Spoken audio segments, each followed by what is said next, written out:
Greg Berhalter is a coach with the system, and right now that system is not working. This is not a video about the system itself.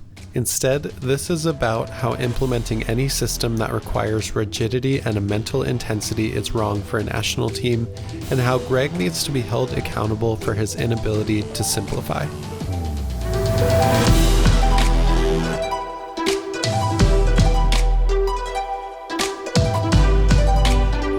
We talked about it today with the group and with the coaching group, and I think things became pretty clear.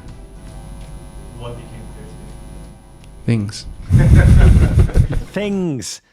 Stranger things. What could Greg mean? I'll give you a couple of things. To use a biblical quote, Greg Berhalter is a stiff-necked leader, and after the dust settles on a week of total bad vibes, I do fear we are paying a price for Greg's club.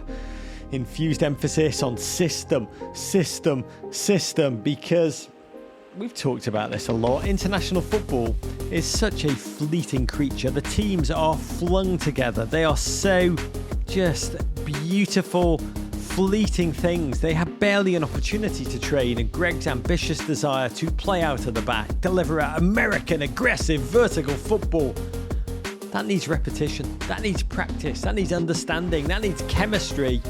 And the time that Greg has as an international manager, not a club manager, you have loads of bloody time as a club manager, it just does not allow it.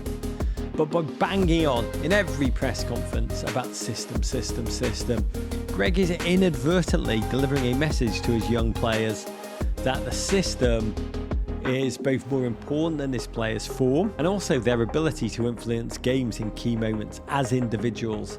It's deeply restricting, constricting, all the ictings, and the annoying part of it, so many of our players are just blessed with such skill. Pulisic, Brendan, Gio when fit, Weah, ditto, I'll even say PFOC.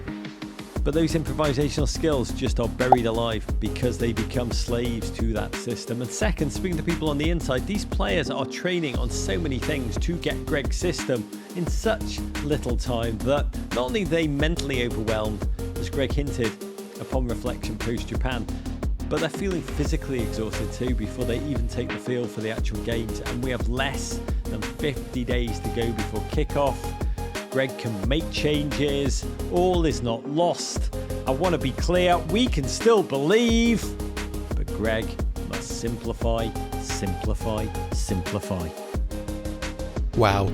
Let's break this all down. The first is that Greg is a stiff-necked leader and has a club emphasis of system. So I'm imagining everybody who knows soccer, such as yourself and others, are looking at him with a raised eyebrow. The fact that you would say dominant, I'm just looking at him right now. You got shut out 2-0 for crying out loud. This is absolutely true.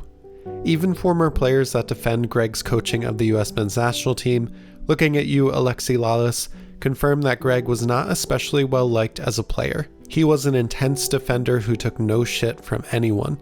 That's great, but it provides an inflexible framework as a coach. One specific trait of some of the world's best coaches is that they are malleable with their system and will take feedback from trusted partners. They're able to be challenged. We've seen what happens when someone challenges Greg Berhalter on the field and in the press conferences. And I said you were a big reason for them being soft in that game. How did you respond internally? I didn't. I didn't pay attention to that, honestly. Not only does this make the system untouchable, but it also puts everyone involved on edge. There are tangible outcomes because of this. Just look at the Japan game. We kept playing the same way over and over, even though it wasn't working, because nobody on the field is able to step up and challenge the system and what Plan A is. Greg's ambitious plan to play out of the back needs practice, repetition, understanding, and chemistry. Yes, and national teams get together max 5 times a year. You won't always have the same players available, and you may not have competitive fixtures. Consider this: Jurgen Klopp and Pep Guardiola didn't build their teams and their success in a day. In fact, they both came under fire in their first few years for the growing pains that instituting a system cause. Talk about projects and ideas don't exist. You have to win, if not you will be sacked. Greg Berhalter has coached less than 60 matches for the US men's national team. Even if those were continuous games where he had a club team's worth of practices and time, that is barely one season of games. An MLS team, for example, with preseason, cup matches, league matches, playoffs, and other friendlies, can play upwards of 50 matches in a season. If Greg Berhalter was the coach of Club USMNT, he would be just starting his second season. That is not enough time to successfully build a way of playing. The entire second point from Roger is spot on.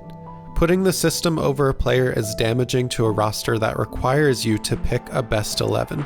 To leave out a top-producing striker in the Bundesliga like Jordan Pefok and the captain center back of a mid-table Premier League squad like Tim Ream is criminal.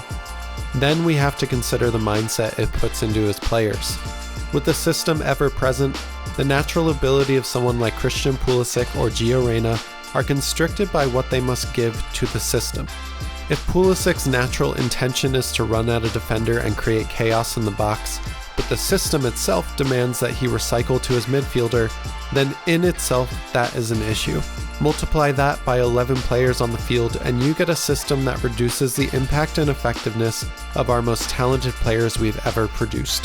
Players with skill and improvisation can't replicate their club success with the national team, and we have to start asking questions why that is. Not only are the players within the system worse off, the players that are excluded are as well. Tim Ream is a recent example, but even someone like Brandon Vasquez is the most informed American striker over the last 12 months, and yet he can't make the team because he hasn't learned the system yet. Any team system that excludes your best or most informed players is bad, and I would argue it's even worse as a national team when you won't always have your best players available. Speaking to people on the inside, players are exhausted physically and mentally in the national team. I've personally spoken with some that were in the September camp, and the subjective opinion was that players were generally sad. Their body language and interactions did not promote a positive environment. That is a huge worry only 40 days away from the World Cup. And at this point, all we can do is hope. We hope that Greg simplifies and unshackles our best players. We hope that players enter a positive club environment to get healthy and in form. We hope for all of these unlikely things to push the US men's national team past the group stage, so please hope with me.